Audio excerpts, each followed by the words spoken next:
Magandang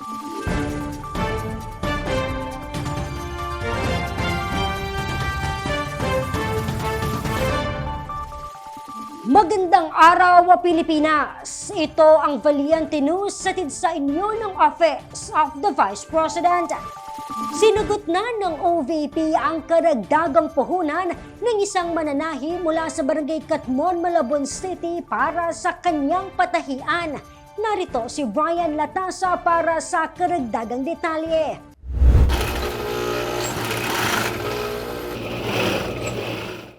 Mahigit 40 taon nang mananahi si Nanay Alicia ng Barangay Catmon sa Malabon City. Kwento niya sa amin, 15 taong gulang lamang siya noong matutong manahi. 1988, sarili ka na namin mag-asawa. Nakaipon ka na noon. Kahit pa paano, dahil 6 anak ko, abang nananahi kami. Ako ang umpisang manahi. Pero ang tinatay ko dati, yung RTW. Pantalon, polo, barong, ganun ang tinatahi ko. Dahil kabisado na ang pamamaraan sa pananahi, ito na rin ang kanyang naging pangunahing hanap buhay. Paano magsasawa? Iyan, parang nakahiligan ko na. Hindi ako nag-iba-iba pa ng hanggang ngayon. Pinupuntahan ako dito. Yung uniform ng mga pulis, sa akin lahat dito. Kaya kilala ako. O tiyagalan talaga.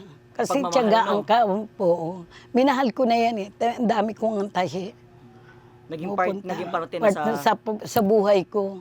At upang mapalago pa ang patahian ni Nanay Alicia, sinagot ng OVP ang kanilang karagdagang puhunan. Naging benepisyaryo ang nanay sa programang Magnegosyo Taday, kung saan nakatanggap siya ng 15,000 pesos bilang livelihood grant na agad naman niyang ipinagbili ng karagdagang makina, mga tela at sinulid. Na-improvement dahil siyempre, kahit pa paano nadagdagan ako ng makina. Kaya ibinigay ko ang isang makina dun sa kapatid ko. Bali, tulong ko rin. Nagpapasalamat po ako kay Vice President Sara Duterte at nabigyan po kami ng konting puhunan para po sa aming negosyo. Maraming pong salamat.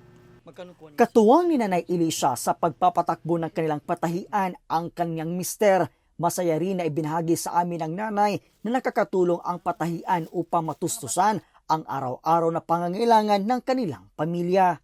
Mula po dito sa Malabon City, ako po si Brian Latasa, ang lahat para sa Diyos, bayan at pamilyang Pilipino. Valiente News.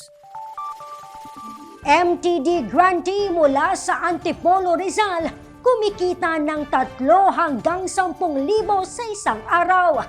Sabay natin siyang kilalanin sa susunod na episode. Ako si Claudette Loreto para sa makabuluhan, naninindigan at matapang ng mga ulat at impormasyon. Maraming salamat!